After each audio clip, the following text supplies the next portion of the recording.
إن الحمد لله نحمده ونستعينه ونستغفره ونؤمن به ونتوكل عليه ونعوذ بالله من شرور أنفسنا ومن سيئات أعمالنا. من يهده الله فلا مضل له ومن يضلل فلا هادي له. وأشهد أن لا إله إلا الله وحده لا شريك له وأشهد أن محمدا عبده ورسوله. أما بعد، أعوذ بالله السميع العليم من الشيطان الرجيم من همزه ونفخه ونفثه. بسم الله الرحمن الرحيم. يا أيها الذين آمنوا اتقوا الله حق تقاته ولا تموتن إلا وأنتم مسلمون. يا أيها الناس اتقوا ربكم الذي خلقكم من نفس واحدة وخلق منها زوجها وبث منهما رجالا كثيرا ونساء واتقوا الله الذي تساءلون به والأرحام إن الله كان عليكم رقيبا. يا أيها الذين آمنوا اتقوا الله وقولوا قولا سديدا يصلح لكم أعمالكم ويغفر لكم ذنوبكم ومن يطع الله ورسوله فقد فاز فوزا عظيما. رب اشرح لي صدري ويسر لي أمري واحلل عقدة من لساني يفقهوا قولي. رب زدني علما. قال الله عز وجل: ألا إن أولياء الله لا خوف عليهم ولا هم يحزنون الذين آمنوا وكانوا يتقون لهم البشرى في الحياة الدنيا وفي الآخرة لا تبديل لكلمات الله ذلك هو الفوز العظيم. محترم حاضرین جمعہ، قابل احترام بزرگوں، نوجوان دوستوں، پیارے بچوں اور پردہ نشین اسلامی ماں اور بہنوں، اللہ تعالیٰ کے لیے ہر طرح کی حمد و ثنا، تعریف و توصیف، بڑائی اور کبریائی لائق اور زیبا ہے۔ ہم اسی کی حمد و ثنا بیان کرتے ہیں۔ فللہ الحمد حمدا کثیرا، بعدہ بے شمار درود و سلام نازل ہوں اللہ کے آخری نبی سید الاولین والآخرین خاتم النبیین محمد بن عبداللہ صلی اللہ علیہ وسلم کی ذات گرامی پر۔ سامعین کرام، آج کے ہمارے اس خطبے کا موضوع ہے اولیاء اللہ سے محبت اور اس کے حدود۔ میرے بھائیوں، دین اسلام میں ہر چیز کی ایک حد ہے، اور اللہ تبارک و تعالیٰ نے پیارے نبی صلی اللہ علیہ وسلم نے مختلف امور کو، مختلف باتوں کو وضاحت کے ساتھ بیان کر دیا ہے۔ اگر دین کو قرآن و حدیث کی روشنی میں سمجھنے کی کوشش کی جائے تو بہت ساری باتیں جس میں آج لوگ اختلاف میں پڑے ہوئے ہیں وہ بڑی آسانی سے دور ہو سکتی ہیں، اس لیے کہ دین اسلام میں کوئی پیچیدگی نہیں ہے، کوئی الجھاؤ نہیں ہے۔ دین کو سمجھنا کوئی بہت مشکل معاملہ نہیں ہے۔ آج آپ دیکھیں کہ لوگ سائنس کی مختلف چیزیں، مشکلات، فزکس، کیمسٹری، اناٹومی اور نہ جانے کیا کیا سمجھ لیتے ہیں، پڑھ لیتے ہیں، اس کے ماہر ہو جاتے ہیں، لیکن دین اسلام کی جب بات آتی ہے تو خاص طور سے بر صغیر کا جو معاملہ ہے، ہندوستان، پاکستان، بنگلہ دیش، آس پاس کے جو ہمارے علاقے ہیں، یہاں کا جو دین ہے، جو اسلام ہے، وہ عموماً قرآن اور حدیث والا اسلام نہیں ہے۔ یہ دین اور یہ اسلام سنا سنایا ہے۔ بہت سارے لوگ اس لیے کہتے ہیں نا کہ ہم سنی مسلمان ہیں، اس سے پوچھا بھائی کیا مطلب سنی مسلمان کا؟ تو بولے ہم سن کے مسلمان ہوئے۔ تو یہ سن کر مسلمان ہونے کا دین اسلام میں کوئی اعتبار نہیں ہے۔ دین اسلام قرآن کریم یہ چاہتا ہے کہ آپ اپنے عقیدے، اپنے افکار، اپنے اعمال دلیل کی بنیاد پر اپنائیں اور دلیل کی بنیاد پر اس پر عمل کریں۔ قرآن کریم اللہ تعالیٰ نے اس لیے بار بار اس بات کی اپیل کی ہے، اس کی طرف لوگوں کو متوجہ کیا ہے کہ کیا تم دیکھتے نہیں ہو، کیا تم سمجھتے نہیں ہو، کیا جو لوگ شرک و کفر کرنے والے ہیں کیا تمہارے پاس اس سلسلے میں کوئی دلیل ہے؟ اور ظاہر سی بات ہے لوگوں کے پاس اس کی کوئی دلیل نہیں ہے۔ انہی مسائل میں سے ایک بہت بڑا مسئلہ اولیاء اللہ سے محبت کا مسئلہ ہے۔ دین اسلام میں ہمارے یہاں بہت ساری بدعقیدگیاں جو پھیلی ہوئی ہیں وہ اولیاء اللہ سے محبت کے نام پر ہیں، اور اگر ان بدعات، خرافات اور بے سر و پیر کی جو باتیں اور جو چیزیں لوگوں میں عام ہیں، اگر کوئی اس پر عمل نہیں کرتا ہے تو لوگ یہ کہتے ہیں کہ یہ اولیاء سے محبت نہیں کرتے۔ یہ ایسا اس لیے کہتے ہیں کہ ان کو اولیاء سے محبت نہیں ہے، بلکہ اس سے آگے بڑھ کر کے آپ نے یہ سنا ہوگا، آپ کے ہاں تو میں سمجھتا ہوں یہ مسئلہ بہت ہی بڑا ہے کہ یہ اولیاء کو نہیں مانتے، یہ اولیاء کو نہیں مانتے۔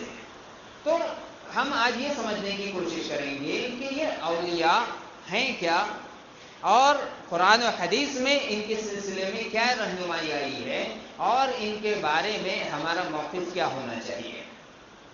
سب سے پہلے یہ الزام کہ یہ اولیاء کو نہیں مانتے یہ سراسر جھوٹ ہے، بلکہ کوئی بھی مومن و مسلمان ایسا نہیں ہو سکتا ہے کہ جو اولیاء کو نہ مانتا ہو۔ تو یہ اولیاء ہیں کیا چیز؟ پہلے سوال تو یہ ہوتا ہے۔ اولیاء یہ ولی کی جمع ہے، ایک لفظ ہے ولی اور اس کی جمع یعنی پلورل ہے اولیاء۔ ولی کہتے ہیں دوست کو، اسی سے بنا ہے ولی اللہ، اور اس کی جمع ہے اولیاء اللہ۔ ولی اللہ یعنی اللہ کا دوست، اولیاء اللہ کے دوست۔ اللہ تعالیٰ قرآن کریم میں ارشاد فرما رہے ہیں سورہ یونس آیت نمبر 62 سے 64 کے درمیان، الا ان اولیاء اللہ لا خوف علیہم ولا هم يحزنون الذين آمنوا وكانوا يتقون لهم البشرى في الحياة الدنيا وفي الآخرة لا تبديل لكلمات الله ذلك هو الفوز العظيم۔ اللہ نے فرمایا کہ یقیناً جان لو کہ جو اللہ کے دوست ہیں، اولیاء اللہ ہیں، ان کے اوپر کوئی خوف نہیں ہوگا اور نہ وہ غمگین ہوں گے۔ دیکھیں اللہ تعالیٰ نے قرآن میں اولیاء اللہ کا تذکرہ کیا، اور ان کا جو مرتبہ ہے وہ بھی ذکر کیا کہ وہ کیا ہے، اللہ خوف علیہم ولا هم يحزنون، نہ ان کے اوپر کوئی خوف ہوگا اور نہ وہ غمگین ہوں گے۔ کس بات کا خوف نہیں ہوگا، کس بات کا غمگین نہیں ہوں گے؟ یعنی ان کے ساتھ آگے کیا معاملہ ہونے والا ہے اس کا انہیں خوف نہیں ہوگا۔ اس لیے کہ آدمی جب مر جاتا ہے تو آپ سب جانتے ہیں موت کے وقت ہی سے اسے اپنا اچھا برا انجام سمجھ میں آنے لگ جاتا ہے۔ فرشتے جو اس کے پاس روح نکالنے کے لیے آتے ہیں تبھی سے اس کو سمجھ میں آ جاتا ہے میرا کیا ہونے والا ہے، اور اس کے بعد جب وہ قبر میں پہنچتا ہے تب خاص طور سے منکر و نکیر کے سوالات جب ہوتے ہیں تب تو بات بالکل کلیئر ہو جاتی ہے کہ اس کے ساتھ کیا ہونے والا ہے۔ اگر وہ اللہ کا نیک بندہ ہے، متقی اور پرہیزگار ہے، ایمان والا ہے، تو وہ ان کے صحیح سوالوں کے صحیح جوابات دے گا اور وہاں سے اس کے لیے خیر بھی خیر ہے۔ اس کے برخلاف جو یا تو اللہ پر ایمان نہیں رکھتا یا جس کے اعمال اچھے نہیں ہیں تو وہ ان کے سوالات کے جوابات صحیح نہیں دے سکتا، اور یہیں سے اس کا معاملہ خراب ہو گیا۔ تو یہ جو اولیاء اللہ ہیں اللہ تعالیٰ ان کے بارے میں فرما رہے ہیں اللہ خوف علیہم، ان کے اوپر کوئی خوف نہیں ہوگا، یعنی انہیں اپنے اچھے انجام کا اندازہ ہو چکا ہے، اس لیے اب وہ ڈریں گے نہیں کہ نہ جانے اب ہمارے ساتھ کیا ہوگا۔ وَلَا هُمْ يَحْزَنُونَ، اور نہ وہ غمگین ہوں گے، یعنی دنیا میں جو معاملات ان کے ساتھ پیش آئے، لوگوں نے مارا پیٹا، برا بھلا کہا، دنیا کی جو نعمتیں ان کو نہیں ملی، تنگی پریشانی کی زندگی گزری، جو بھی حالات خراب ان کے اوپر آئے دنیا کے اعتبار سے، اس کا ان کو کوئی غم نہیں ہوگا، اس لیے کہ آگے جنت انتظار کر رہی ہے، آگے اتنی اچھی زندگی انتظار کر رہی ہے۔ میرے بھائیوں، تو یہ تو ہوا اولیاء کا تذکرہ قرآن کریم میں اور ان کا اونچا مقام و مرتبہ، لہذا اس سے کوئی انکار کر سکتا ہے؟ اس سے کوئی انکار نہیں کر سکتا۔ اب سوال یہ ہے کہ یہ ہیں کون لوگ؟ یہ ہیں کون؟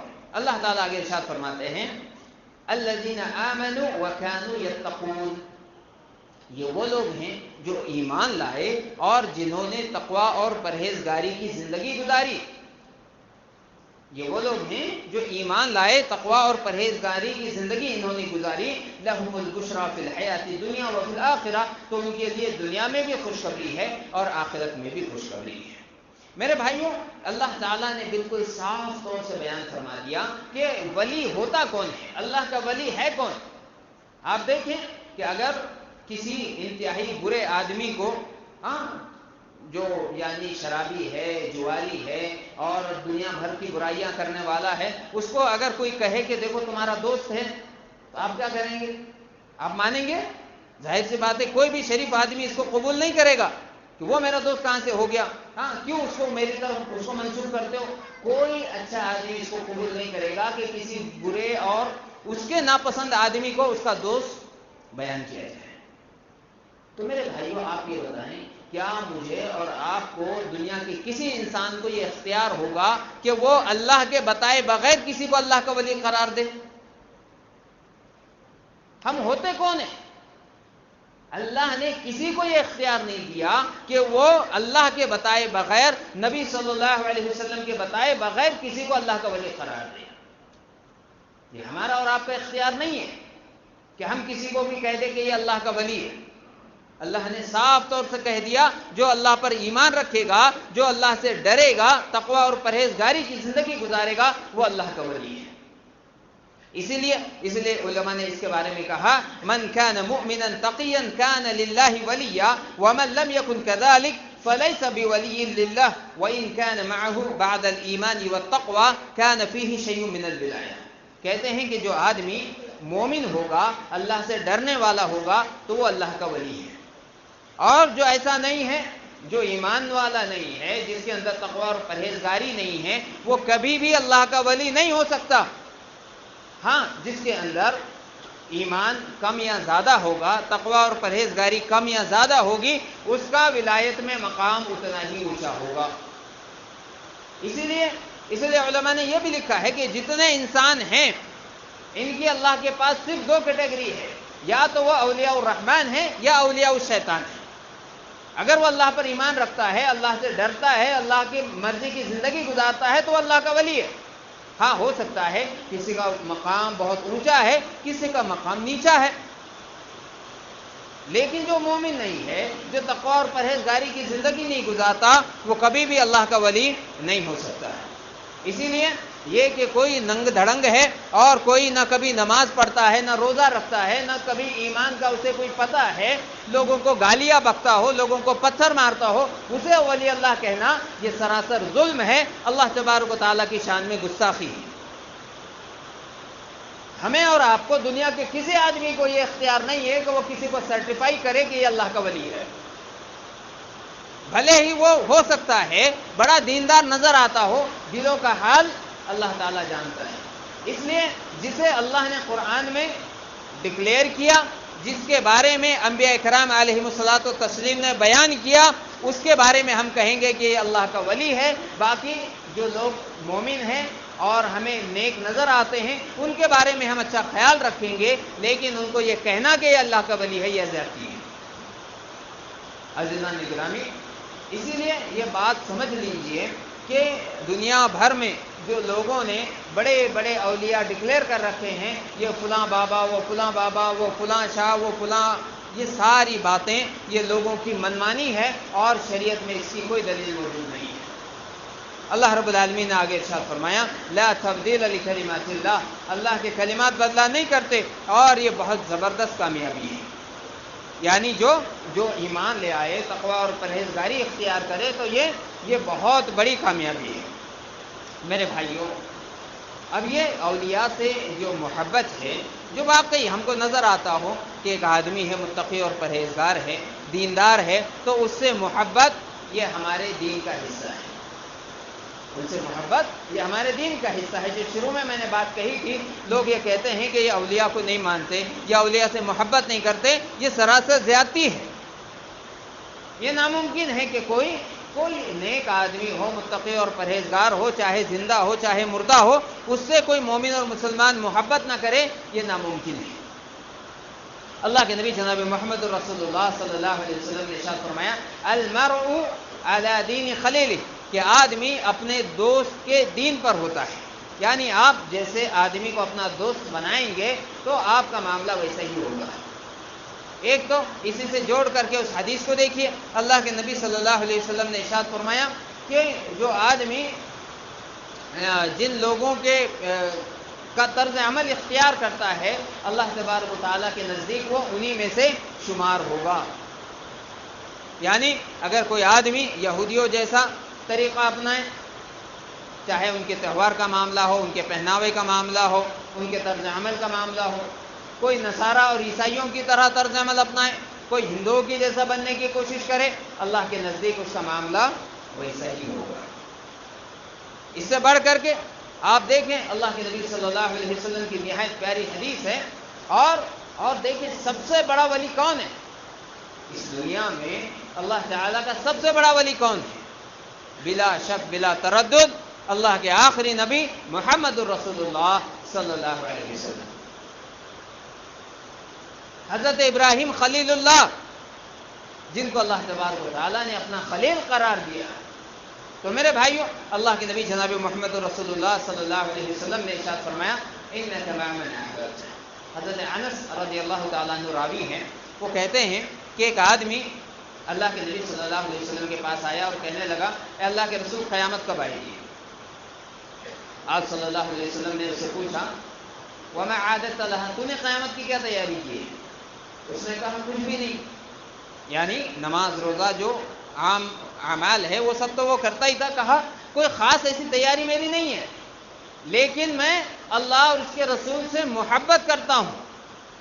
اللہ کے نبی صلی اللہ علیہ وسلم نے فرمایا، انک مع من احببت، تیرا معاملہ انہی کے ساتھ ہوگا جن سے تو محبت کرتا ہے۔ یہ بات سن کر کے حضرت انس رضی اللہ تعالیٰ عنہ کہتے ہیں کہ ہمیں اس دن جتنی خوشی ہوئی، اس سے پہلے کبھی اتنی خوشی نہیں ہوئی تھی۔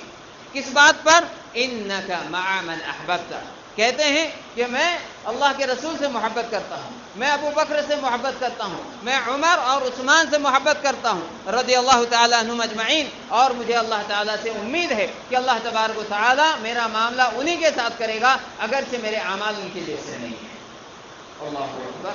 تو آپ یہ دیکھیں کہ اولیاء سے محبت یہ کوئی معمولی چیز نہیں ہے، یہ ہمارے ایمان کا حصہ ہے۔ لیکن آپ اولیاء کی محبت کے نام پر شرکیات و کفریات اور بدعات کو رواج دیں، یہ کسی بھی حال میں اس کو قبول نہیں کیا جا سکتا ہے۔ عزیزان گرامی، ایک جو اب اولیاء کے نام پر جو مصیبتیں ہمارے یہاں کھڑی ہیں، اس کا ہم سرسری طور سے جائزہ لیتے ہیں۔ ایک تو ہے کہ اولیاء کے نام کا وسیلہ لینا، وسیلہ اختیار کرنا اپنی دعاؤں میں، اپنی عبادات میں، حالانکہ یہ سراسر شرک ہے۔ آپ دیکھیں حضرت عمر فاروق رضی اللہ تعالیٰ عنہ کے زمانے میں قحط پڑا، حضرت عمر فاروق نے حضرت عباس رضی اللہ تعالیٰ عنہما سے درخواست کی کہ آپ ہمارے لیے استسقاء کی دعا پڑھائیے، اور کیا کہا کہ جب اللہ کے نبی صلی اللہ علیہ وسلم ہمارے درمیان تھے تو ہم نبی صلی اللہ علیہ وسلم سے گزارش کرتے تھے، اور اللہ تعالیٰ آپ کی دعاؤں سے ہمیں بارشیں عطا فرماتا تھا۔ اب نبی صلی اللہ علیہ وسلم ہمارے پیچھے نہیں ہیں، حالانکہ آپ اندازہ کیجئے کہ عمر فاروق کہاں ہیں؟ مدینے میں، مسجد نبوی مدینے میں ہے، نبی کریم صلی اللہ علیہ وسلم کی قبر مبارک اسی مسجد نبوی میں اپنے حجرہ عائشہ میں ہے، لیکن عمر فاروق کیا کہہ رہے ہیں؟ ہے نا، وہ قبر مبارک نبی صلی اللہ علیہ وسلم کی تو وہی موجود تھی نا۔ اگر جس طریقے سے لوگ اولیاء کا وسیلہ لیتے ہیں تو سب سے بڑے ولی تو اللہ کے نبی ہیں صلی اللہ علیہ وسلم، تو چلے جاتے قبر پر، وہاں جا کر کے وسیلہ اختیار کرتے. کیا نبی صلی اللہ علیہ وسلم نے ایسا کیا؟ نہیں، بلکہ نبی صلی اللہ علیہ وسلم کے چچا حضرت عباس رضی اللہ تعالیٰ عنہ سے گزارش کی کہ آپ آئیں اور آ کر کے استسقاء کی نماز پڑھیں. یہ بھی نہیں کہ ڈائریکٹ دعا کرنے کے لیے کہا، حالانکہ نیک آدمی سے جو زندہ ہو دعا کی گزارش کرنا یہ جائز ہے. حضرت عباس رضی اللہ تعالیٰ عنہما نبی کریم صلی اللہ علیہ وسلم کی سنت کے مطابق صبح سویرے لوگوں کو میدان میں لے کر کے نکلے، وہاں جا کر کے استسقاء کی نماز پڑھی اور اللہ تعالیٰ نے اپنے فضل سے بارشیں عطا فرمائیں. تو یہ اللہ کے نبی صلی اللہ علیہ وسلم کی احادیث مبارکہ، صحابہ کرام رضوان اللہ علیہم اجمعین کا جو طریقہ ہے وہ ہمارے سامنے ہے.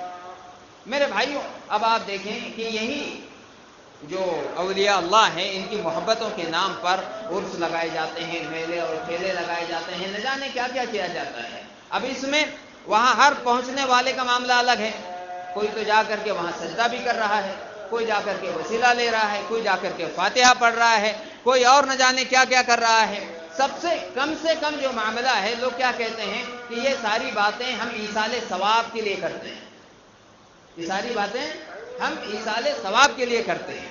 اب سوال یہ ہے کہ یہ تو بڑی عجیب بات ہے کہ کس طریقے سے میوزک سے ایصال ثواب کیا جا سکتا ہے، ڈھول تاشوں سے ایصال ثواب کیا جا سکتا ہے، اور جو ہے تو نشہ خوری سے ایصال ثواب کیا جا سکتا ہے، مرد و زن کے جو ہے آزادانہ اختلاط. آپ دیکھتے ہیں یہ ساری چیزیں کوئی انوکھی نہیں میں بیان کر رہا ہوں. تو ان سے کیسے ایصال ثواب ہوتا ہے، یہ تو اللہ ہی بہتر جانے. میرے بھائیوں، آپ دیکھیں کہ اللہ کے نبی صلی اللہ علیہ وسلم نے یہ جو شرکیات و کفریات ہے اس کے دروازوں کو کیسے بند کیا ہے.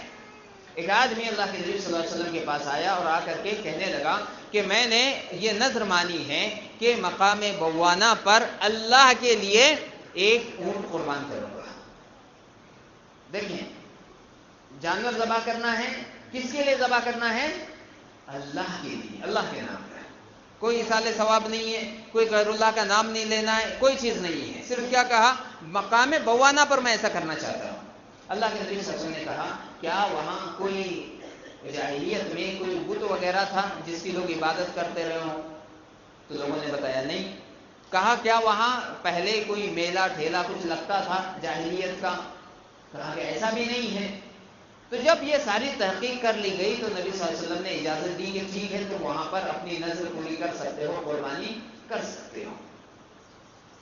کیوں یہ سب؟ وہ شخص تو اللہ کے نام پر ایک جانور ذبح کر رہا تھا، اس لیے کہ کہیں ایسا نہ ہو کہ ٹھیک ہے آج تو وہ چیزیں وہاں سے ختم ہو گئی ہے، لیکن پہلے ایسا ہوتا ہو اس کے اللہ کے لیے وہاں پر یہ سب کرنے کی وجہ سے کیا ہوگا؟ وہ ساری جو برائیاں تھی، وہ کفریات و شرکیات تھی، وہ دوبارہ لوٹ نہ آ جائیں. تو آپ سوچیں کہ جب اللہ کے نام پر یہ ساری چیزیں وہاں نہیں کی جا سکتی ہے تو یہ ساری چیزیں جو پہلے سے بلکہ حرام ہے. میوزک حرام ہے کہ نہیں ہے؟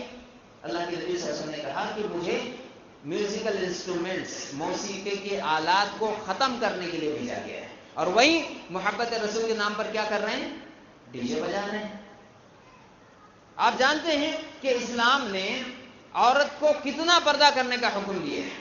یہاں تک کہ نبی کی ازواج مطہرات یعنی امہات المومنین، ہم سب کی مائیں، ان سے کہا گیا کہ اگر تم کسی سے بات کرو تو نرم لہجے میں بات مت کرو. اللہ اکبر. آواز کے تعلق سے بھی یہ کہا جا رہا ہے. یہاں پر قوالن قوالی گا رہی ہے سب کے سامنے، دیکھیں آپ. اور اس کے ذریعے سے حضرت ایصال ثواب پہنچائیں گے، اللہ کی منع. پھر آپ یہ سارے معاملات دیکھیں کس طریقے سے سوائے خرافات کے، گمراہیوں کے اور کوئی چیز نہیں ہے.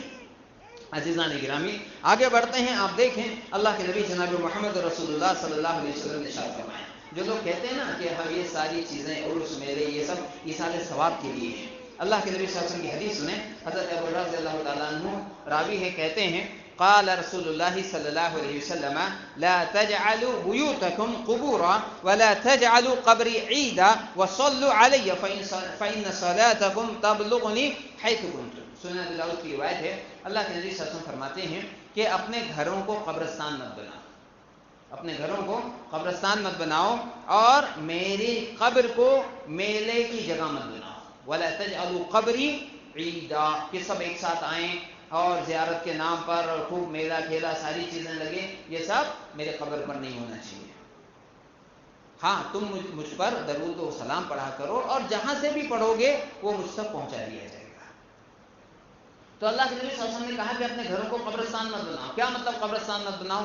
مطلب کچھ نہ کچھ نفل نمازیں گھروں میں اپنے پڑھا کرو، گھر میں تلاوت قرآن کیا کرو، اس لیے کہ قبرستان میں نہ نماز پڑھی جاتی ہے اور نہ تلاوت کی جاتی ہے۔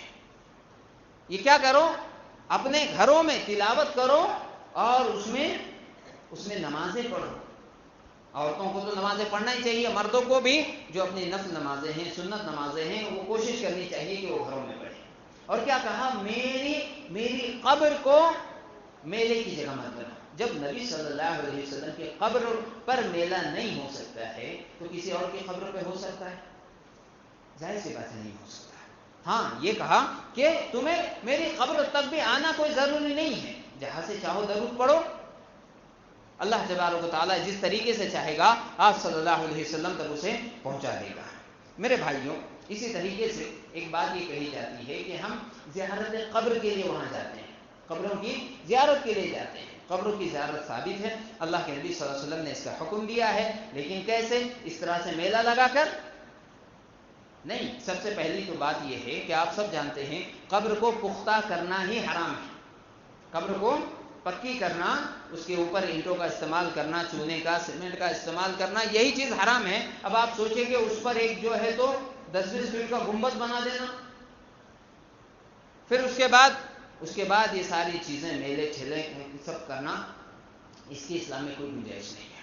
اللہ کے نبی صلی اللہ علیہ وسلم نے فرمایا لا تشد الرحال الا الى 3 مساجد، 3 مسجدوں کے سوا زیارت کے لیے کہیں سفر کر کے جانا جائز نہیں ہے، کہیں نہیں جا سکتے آپ۔ یہاں تک کہ یہ بات بہت اہم ہے، اس کو سمجھ لیں، جو لوگ مکہ اور مدینہ جاتے ہیں، بعض لوگ ہمارے ایسے ہیں کہ ان کا قصد کیا ہوتا ہے کہ ہم جا رہے ہیں نبی صلی اللہ علیہ وسلم کی قبر مبارک کی زیارت کے لیے، جو وہ کہتے ہیں ہم روضہ مبارک کی زیارت کو جا رہے ہیں، حرام۔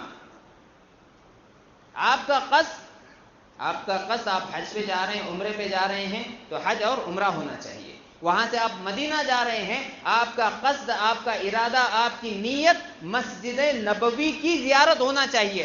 ہاں جب آپ وہاں پہنچ جائیں تو ضرور جائیے اللہ کے نبی صلی اللہ علیہ وسلم کی قبر مبارک پر، وہاں جائیے، درود و سلام پڑھیے، یہ مشروع ہے۔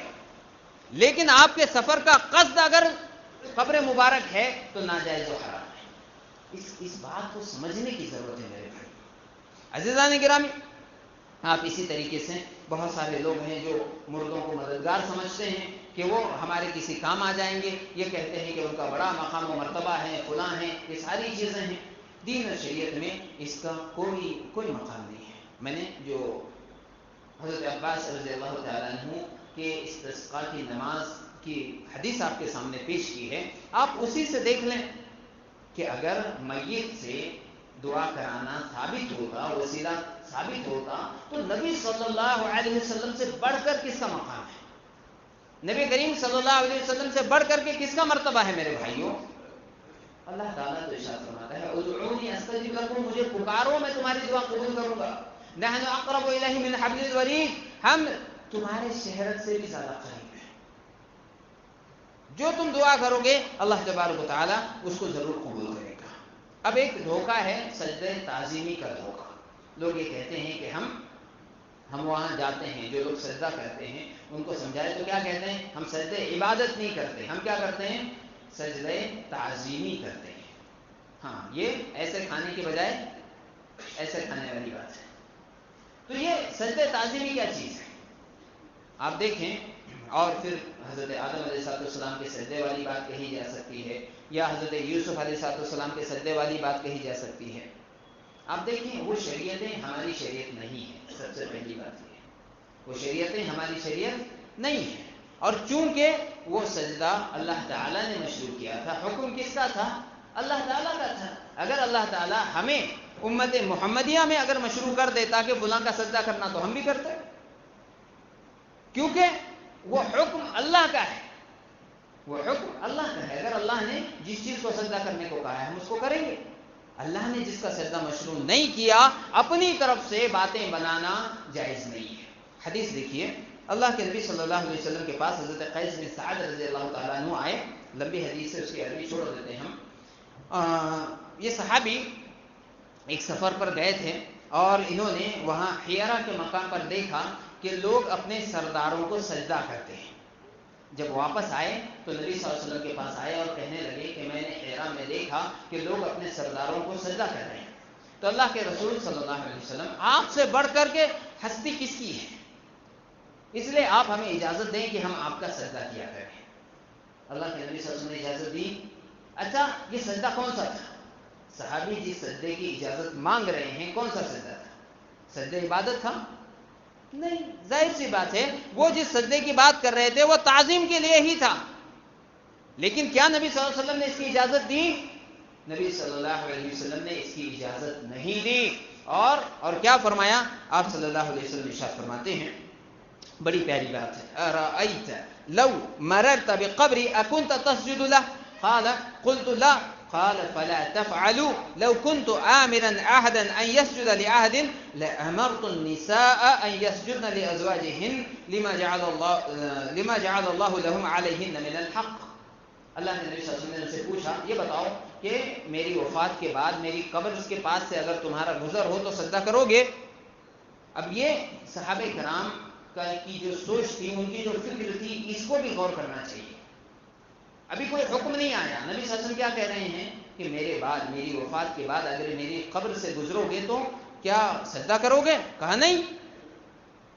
تعظیم کس کی ہوتی ہے؟